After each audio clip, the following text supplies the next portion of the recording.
Thank you very much for doing this. I appreciate it. Yeah, welcome. Let's start with what's on the minds of the American people, the economy. All the polls say so. When CBS asks Americans how they feel about prices, they say prices are rising faster than their wages. They say this is an economy that is working for rich people, not working for middle-class people. What can the president say tonight to change that? What can he do with Congress to fix it? I think tonight you'll hear the president sharing the exciting facts about what we've been able to accomplish after his first year of his second term. Remember, we inherited a real mess. The Biden-Harris economy was a disaster. We had highest inflation in 40 years. We had paychecks were getting smaller, taxes were getting higher. We reversed literally all of that. Now, it takes a while to reverse that trend. You don't flip a switch right after the election and it all just is fixed magically. Well, Mr. Speaker, I mean, on groceries, for example, they're still 20% higher than they were in 2022 under Biden and Harris. But 20% means that when someone spends $100 at the grocery store today, they're paying $120 for the same things they were getting a few years ago. Inflation is gradually coming down. It's not completely fixed yet, but we are on the right trajectory. Wages are going up. We have the lowest gas prices we've had in many years. Under Biden, for example, with gas prices, they hit a peak of $4.99 a gallon, and the national average is above $3 for most of his term. The president's reversed that. It's the result of policy changes that have made this possible. In the Working Families Tax Cut, the big, beautiful bill, we infused it with pro-growth policies, and that legislation, seismic and nation-shaping as it is, was written for lower and middle-class earners. So they're beginning to feel that relief. It's going to result and is already resulting in bigger tax refunds for people as they file their taxes this year, bigger paychecks that'll be coming. The estimate is $10,000 per citizen on average that they'll have more money in their pockets because of Republican policies that have been implemented and signed into law by President Trump. So we're on the right trajectory. So is there anything new tonight or just touting the things that have already been done? I think it's both. I think he's going to say that in the first year, the first term, we hit the largest priorities on the minds of the American people, and it began with the wide open border. Clearly, that was the biggest issue in the election that every exit poll recorded. The president did that in record time. We have a closed, secure country, a secure border again. I've been down there. I've talked to Tom Homans. I talked to Christy Noem down there. That is an issue. What about on the interior? Yes. The president campaigned on closing the border and mass deportation. They were waving signs with that at the RNC. Something seems to have gone wrong, and terribly so. He's now underwater on that issue, and I think we all know why. Well, there's a perception out there that it was overzealous in some respect, but the president's intention has always been to rid the country of dangerous criminal illegals. That's what they've accomplished. Is it merely a perception? I think Tom Homan has done a great job when he went into Minneapolis, for example, and he brought calm to the situation and restored common sense. Immigration reform has to be done in a smart, strategic way. We have to follow the law. That's what the American people demand. The polling is still high on removing people who are here illegally and causing harm to our communities, and that's been a top priority. They've done it well. I think Tom Homan's brought a steady hand to that issue, and Minneapolis is a great example of that, how he did it in short order. And of course, we've removed the extra agents from there now because it was mission accomplished. Tom brings 40 years experience to the job. He's been awarded by Democrat presidents and Republican presidents alike, and that's the kind of steady hand I think that you'll see going forward. I know Tom well. I've talked to him a lot over the years. I want to talk about the economy a bit more, though. Yeah. Tariffs. Big loss at the Supreme Court, but the president's still going forward with tariffs. I want to talk about them as a matter of policy. The idea was it's going to help revitalize American manufacturing, and it's going to make the world buy more of the things that we make here. But the reality is manufacturing jobs are in retreat, and the world's not buying, at least so far, more of what we're making here. Is this good policy? And meanwhile, people are paying higher prices. Well, I'm not sure that those are accurate assessments yet. I think some of this is still being determined. It was a surprise what the Supreme Court did, and it was a great irritation to the president. Well, let me answer the question. So the president's now using other authorities that exist in the law, the statutes, to continue that. It is inarguable that the president's approach to trade policy has worked for the country. I mean, we had a huge trade disparity since World War II. Many countries taking advantage of Americans and American workers, and that irritated the president. And I think his intention on that has been honored and shared by most of the American people. He used tariffs as a tool, and again, it's indisputable that we have much more fair trade agreements now, reciprocal tariff policies working better for the people. Well then, Mr. Speaker, why have we not seen in the president's first year in office this boom in manufacturing? And why did we have the biggest trade gap between what we're sending out and what we're bringing in 2025? Well, look, I'm not sure those numbers are accurate, okay? Well, I mean, the Wall Street Journal is wrong?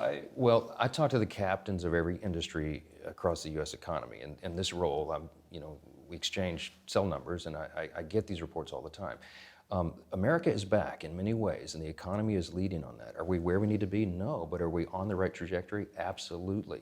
It's an exact reversal of what we had under 4 years of Bidenomics, and we're on the right track. So what the president, I think, will emphasize tonight is that we need patience on this. Again, you don't flip a switch after an election and fix everything overnight. It takes a while. We were deep in the hole after the 4 years of Democrat governance, and we're getting out of it. All right. Let's talk about overseas, Iran.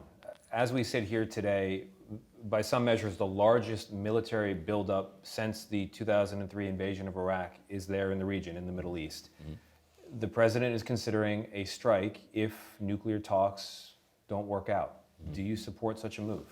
We'll have to see how it plays out. He has emphasized the need for a diplomatic solution, and he's advancing that strategy. He has. We presented many offers. We have Envoy Witkoff and even his son-in-law, Jared Kushner, have been involved in conversations in that region. We're hopeful that the leaders of Iran will follow common sense. I mean, it is a huge show of force there in the region. We are the strongest military, the most capable military in the history of the world, and we are the great superpower for a reason. I think there was a big mistake made during the Obama administration when the people were near an uprising. The U.S., by way of the White House, kind of poured cold water on that. We respect freedom and liberty. You can see by the euphoria of the people, the opportunity that they see right within their grasp. We hope that takes place because, listen, if you have a change in Iran, it stabilizes the entire region. I mean, all the other Arab states there understand the necessity of this. We'll see what happens. I hear you, Mr. Speaker, but I want to go back to what's on the minds of the American people. Yeah. And when it comes to Iran, that looks like a potential war in the Middle East, something this president campaigned on not getting the U.S. involved in again. Are we going to hear from him tonight justifying what might unfold in the days ahead? I think you'll hear... How is this in America and the voters' interest, I guess, is the question. Well, it is a great question. A stabilized region in the Middle East is certainly in America's interest for all the reasons that we shouldn't even need to cite. Iran is the great agitator there. They are the sponsor of terrorist organizations around the world. Hamas is funded by Iran in large measure, and they've wreaked havoc and chaos, many terrorist organizations.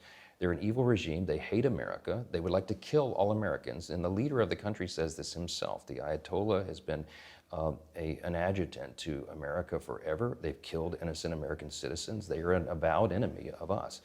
If they were taken out and if that was changed, it would benefit America. It would benefit the world. And all of our allies around the world understand that, including the Arab neighbors of Iran. Now, does that anticipate troops on the ground and a war in Iran? We don't anticipate that. The president doesn't. The show of force is important to put on display for the leaders there that they need to make the right decision very quick-like. They cannot have nuclear weapons, and they certainly have that ambition. And if it were not for a strong America, the entire world would be at risk of a nuclear holocaust. Going back to tonight, what are you telling your members about decorum? Well, I told them this morning, we gathered all the House Republicans together for our weekly meeting, and I said, tonight is going to be a great celebration. We get to celebrate America's new golden era, literally and figuratively, because the hockey team will be there with their gold medals. We'll You've talk worked about it out. Yes, we have. Logistics were a bit of a challenge last minute, but I think we'll get that done. And we'll celebrate the great achievements and the record of promises made, promises kept. The president will tout that in his speech, and we'll say not just what we've done, but what we'll do going forward. I think it's going to be a great celebration for our side. I think the admonition for decorum is to the other team. You saw the antics that they put on display, the Democrats, during the last State of the Union. I had to actually Republicans over the years have been known to perform their own bits of antics. And at every turn, I have encouraged my colleagues to maintain decorum and the dignity of the office. I think it's important for the institution and for the American people to see. I think what we should put on display tonight, I told my colleagues this morning, is what the USA hockey teams did in the Olympics. We play for one team. We're all for America. I think it's detestable that members would boycott the speech. We've never done that. It doesn't matter if there's a Democrat president. You go and respect the office. You respect the decorum, the institution, the tradition of having had this speech made. And it's sad to me that Democrats are choosing to opt out of that. I have just one inside politics question, and it's about Representative Gonzalez in Texas. He's been accused of having an affair with a staffer, sending inappropriate text messages to that staffer, and the staffer later took her own life. Some members of your own party have asked for him to resign. I understand you're talking to him, or you already have.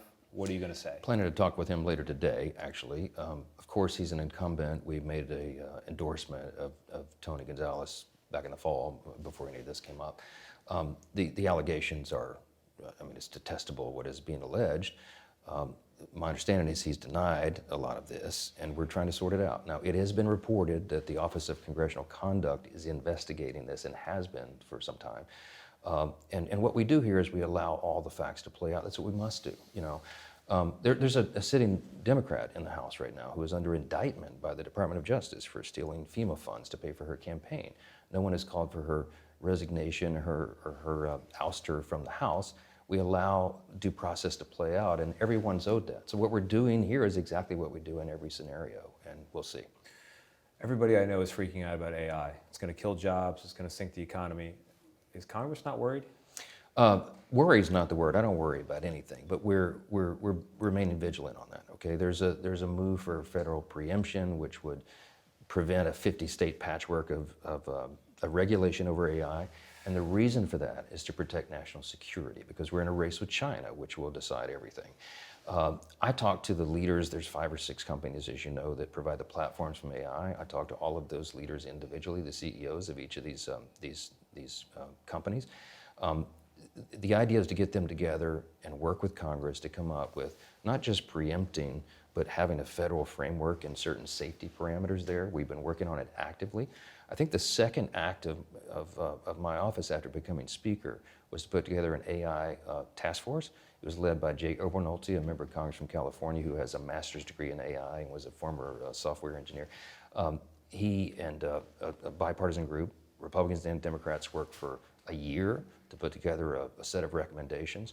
The challenge with AI is that some of the things that they recommended are already obsolete, because that was, you know, less than a year ago. This is why people are freaking out. Well, we shouldn't freak out. Listen, I was having dinner with some of the captains of this industry and others of other industries at a big dinner a few weeks ago. And some of the most respected people in the U.S. economy said, we should look on the bright side. We have to carefully guard against abuses. For example, the use of AI in crimes. Congress has a role to play here to obviously de-incentivize that. People are worried about jobs. Yeah, they are. Jobs. Sure. Yeah. But the point was made at this dinner. They said, listen, we had the American Revolution before. We've had big disruptions in the economy.